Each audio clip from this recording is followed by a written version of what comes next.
खबरों की करते हैं शुरुआत, लेकिन सबसे पहले आपको दिखाते हैं आज 5 शहरों की 5 बड़ी खबर क्या है। पहली खबर lady doctor rape murder case की है। कोलकाता हाई कोर्ट ने सीबीआई को जांच सौंपा है। तो वहीं दूसरी खबर यूपी में होने वाले उपचुनाव की है, जिसको लेकर सभी पार्टियों ने कमर कस ली है। तो वहीं तीसरी खबर डेरा सच्चा सौदा प्रमुख गुरमीत राम रहीम पर फिर जेल से बाहर आ गए हैं। बात करें चौथी खबर की तो वो अयोध्या से है, जहां अस्थायी गौशाला निर्माण में धांधली का मामला सामने आया है। तो वहीं पांचवी खबर प्रयागराज से सामने आ रही है, जहां महाकुंभ की तैयारियां शुरू हो चुकी है।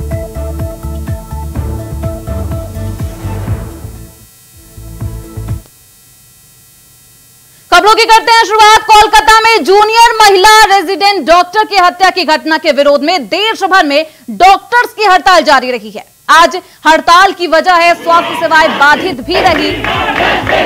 इधर मामले पर सुनवाई को लेकर कोलकाता हाईकोर्ट ने सीबीआई जांच के आदेश दे दिए हैं। कोर्ट ने आदेश दिया है कि इस मामले से जुड़े सीसीटीवी फुटेज सभी बयान बुधवार सुबह 10 बजे तक सौंपे जाएंगे। दरअसल कोलकाता के आरजी मेडिकल कॉलेज में लेडी डॉक्टर से रेप और मर्डर के बाद एक बार फिर महिला सुरक्षा जैसे मामलों में पुलिसिया चूक को लेकर सवाल उठने लगे। दुष्कर्म और हत्या के इस केस में कई खुलासे हुए हैं। तो डॉक्टर रेप और मर्डर मामले में सीबीआई की जांच होगी। सीबीआई करेगी रेप एंड मर्डर केस की जांच। कोलकाता हाईकोर्ट ने ये जांच के आदेश दिए हैं। लगातार इस मामले को लेकर डॉक्टर्स में आक्रोश देखा जा रहा है। लगातार वो हड़ताल पर बैठे हैं। ऐसे में मरीजों को भी काफी परेशानियों का सामना करना पड़ रहा है, लेकिन हड़ताल अभी खत्म नहीं हुआ है।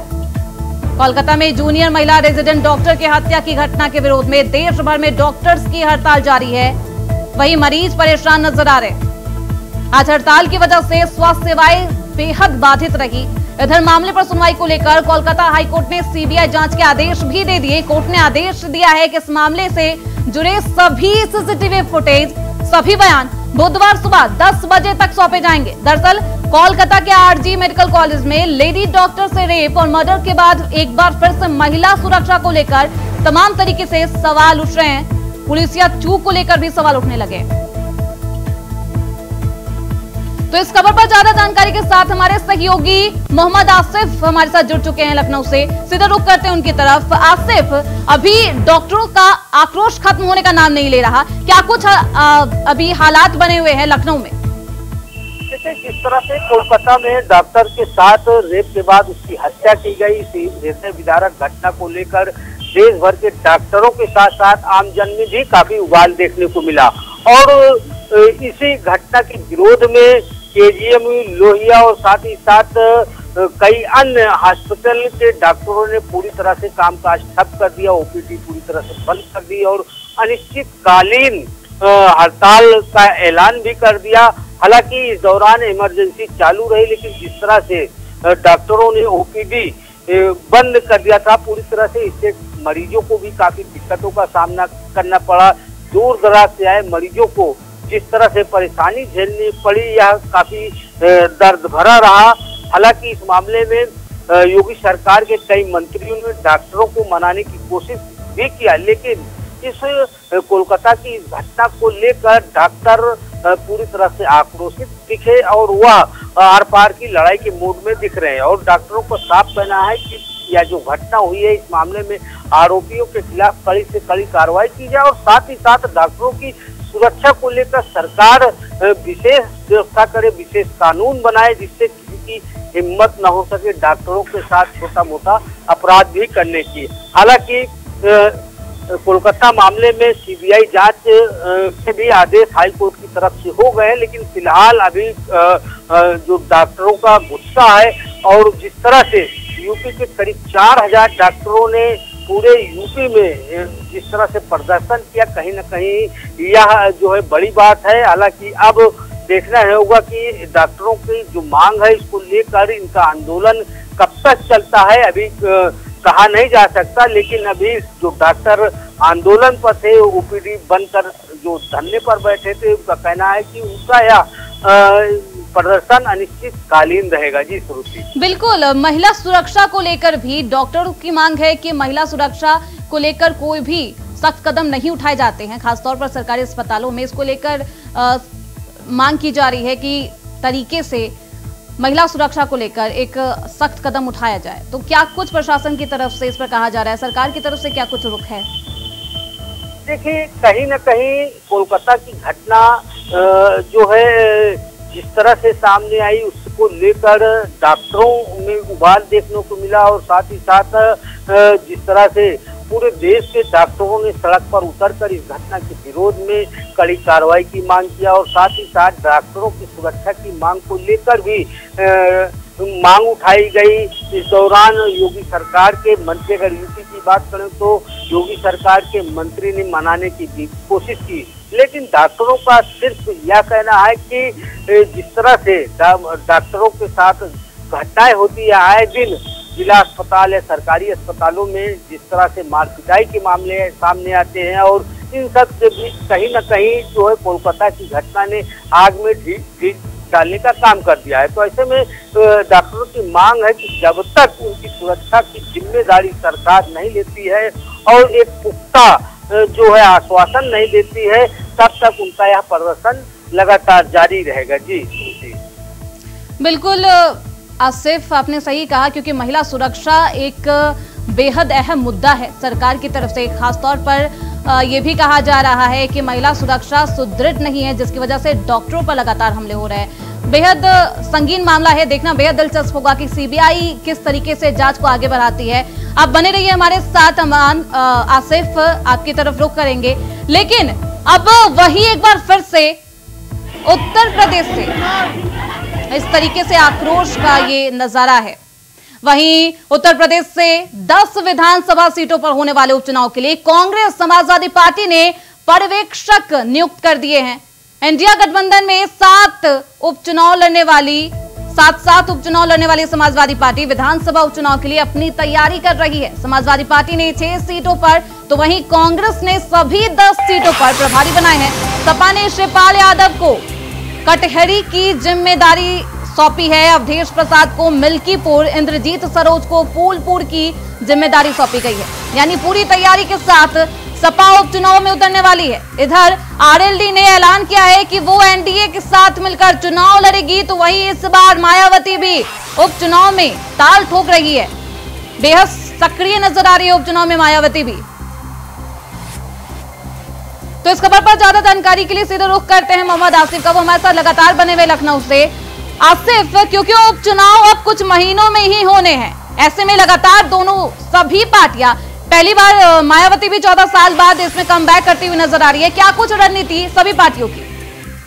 देखिए, शुरू से 10 सीटों पर उपचुनाव होने हैं और इन 10 सीटों पर पूरी तरह से कब्जा करने के लिए इंडिया गठबंधन, बीजेपी और साथ ही साथ बसपा ने पूरी तरह से एड़ी चोटी का जोर लगा दिया है और सभी दल एक दूसरे को मात देने के लिए लगातार मंथन कर रहे हैं और साथ ही साथ जिस तरह से अब सियासी पारा भी पूरी तरह से हाई हो चुका है और इसके पीछे यह कहा जा रहा है कि अगर 10 सीटों पर जिसकी विजय होती है, जिसका परचम लहराता है, उसकी नया बड़े आसानी से 2027 के चुनाव में पार हो जाएगी। अगर बात करें लोकसभा चुनाव की, तो लोकसभा चुनाव में सपा और कांग्रेस ने मिलकर जिस तरह से परचम लहराया, अगर यूपी की सीटों की बात करें तो समाजवादी पार्टी ने 37 सीटों पर कब्जा किया।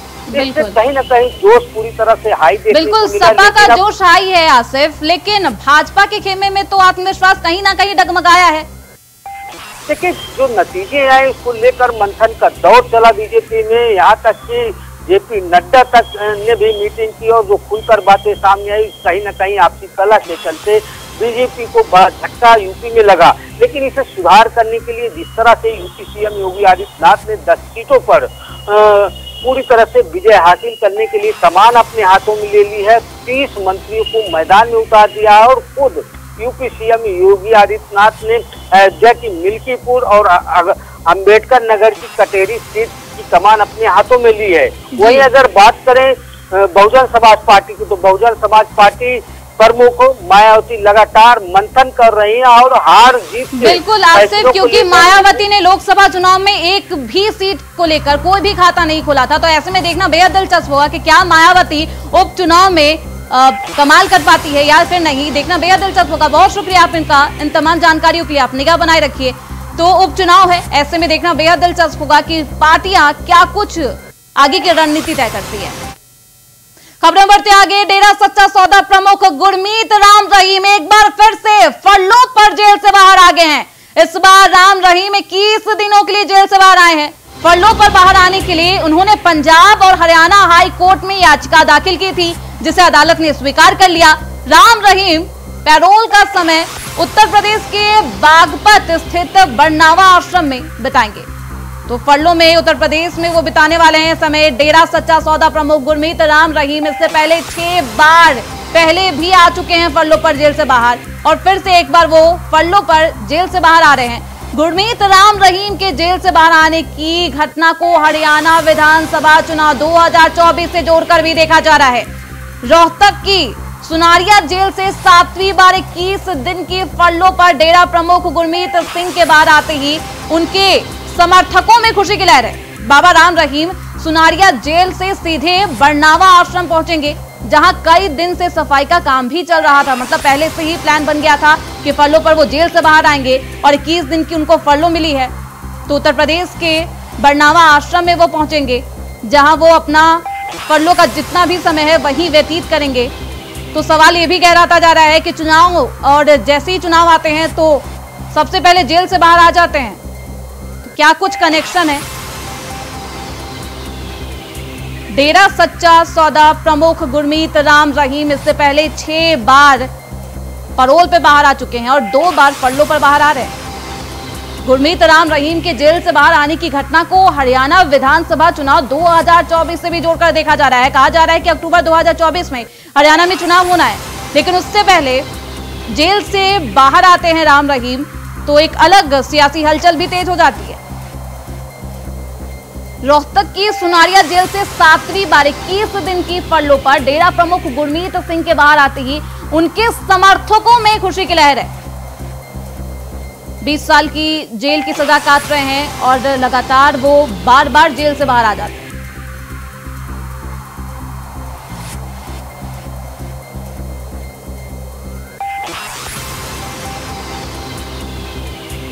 तो हमारे साथ प्रदेश महासचिव कांग्रेस के जुड़ चुके हैं, सीधे रुख करते हैं उनकी तरफ। तो रमेश खुराना, आपका बहुत स्वागत है हमारे चैनल पर। लेकिन जिस तरीके से चुनाव आते हैं और चुनाव आते ही सबसे पहले राम रहीम जेल से बाहर आ जाते हैं, क्या कुछ कनेक्शन देखा जाए ऐसे में? इस समय ये बात बिल्कुल स्पष्ट है कि जिस तरह से श्री राम रहीम जी को पैरोल दी जा रही है, फरलो दी जा रही है, उनसे किसी न किसी रूप से भाजपा सरकार सहायता लेती है चुनाव के समय। और इस तरह का अगर किसी भी व्यक्तित्व से, किसी भी इंडिविजुअल पर्सन से सहायता लेने के लिए सरकार बेनिफिट अपना लेती है, तो ये एक किस्म से देश के लिए ये अच्छी बात नहीं है।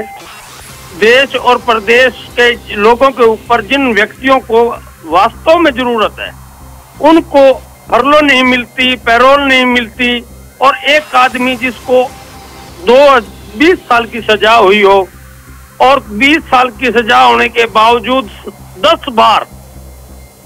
बिल्कुल रमेश जी, आप बिल्कुल सही कह रहे हैं। जब चुनाव आते हैं तब इनको बाहर भी देखा जा सकता है, और लेकिन अब जब ये बाहर आएंगे तो क्या कुछ इनका अफेक्ट पड़ेगा चुनाव को लेकर, किस तरीके से देखा जाए, क्योंकि प्रभावशाली व्यक्तित्व रखते हैं ऐसे में?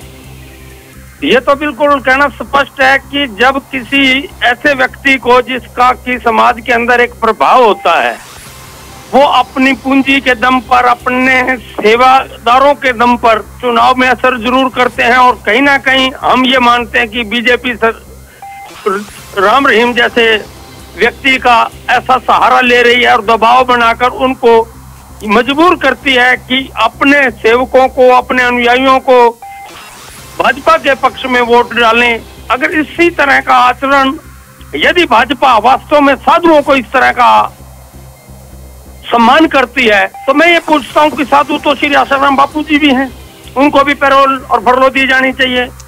और भी बहुत से संत हैं, उनको भी फरलो दी जानी चाहिए, पैरोल दी जानी चाहिए। तो एक देश के अंदर नियम अलग अलग नहीं होना चाहिए। इस तरह के नियमों से देश के कानून के ऊपर लोगों का सवाल उठता है, बिल्कुल देश की संप्रभुता पर लोगों का सवाल उठता है। तो ऐसे निर्णय देश हित में नहीं है। मैं यही कहूंगा कि निर्णय देश के लिए, देश के लोगों के लिए समान होना चाहिए। जिस व्यक्ति को सजा हुई है उसको पैरोल का एक निश्चित नियम, मैं मानता हूं कानून के अंदर इस चीज का है, लेकिन कानून को भी इस तरह का सम्मान सबके साथ फिर करना चाहिए। ये नहीं है कि कानून का फायदा एक व्यक्ति को मिल रहा है, दूसरे व्यक्ति को सेम सजा में नहीं मिल रहा। बिल्कुल रमेश जी, आपने सही कहा, लेकिन राजनीतिक एंगल भी एक तरफ है, लेकिन ये हाई कोर्ट का फैसला है, पैरोल पर बाहर आ रहे हैं। देखना बेहद दिलचस्प होगा क्या कुछ कनेक्शन और क्या कुछ प्रभाव चुनाव को लेकर इनका पड़ता है चुनाव पर सीधे तौर पर। बहुत शुक्रिया आपका हमारे साथ जुड़ने के लिए रमेश जी।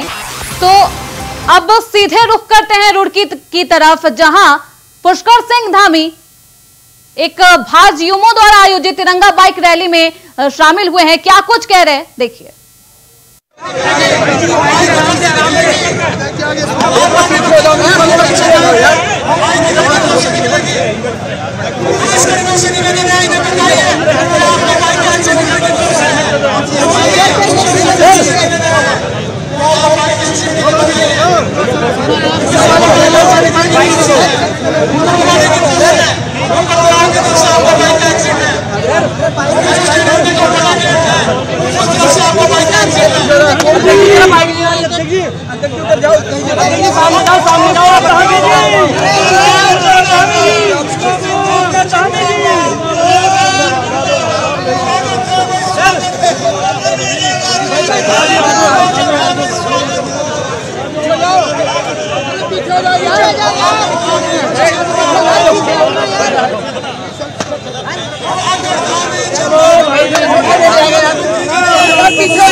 ग्रेट मोमेंट पर उत्तराखंड, ग्रेट मोमेंट जी।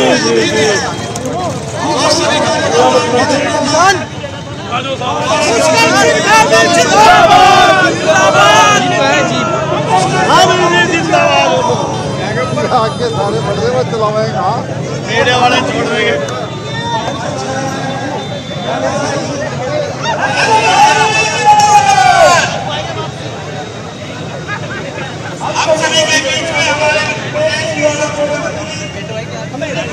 कौन था यहाँ पर?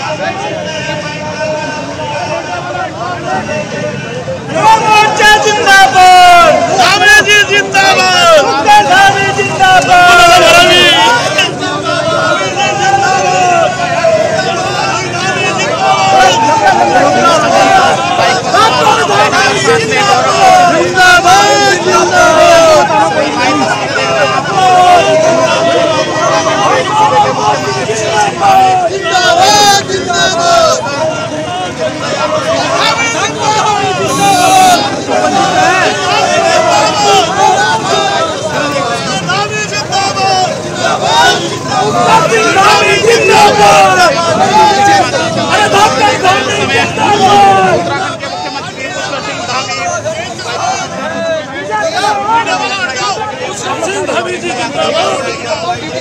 पुष्कर सिंह धामी जी जिंदाबाद, जिंदाबाद।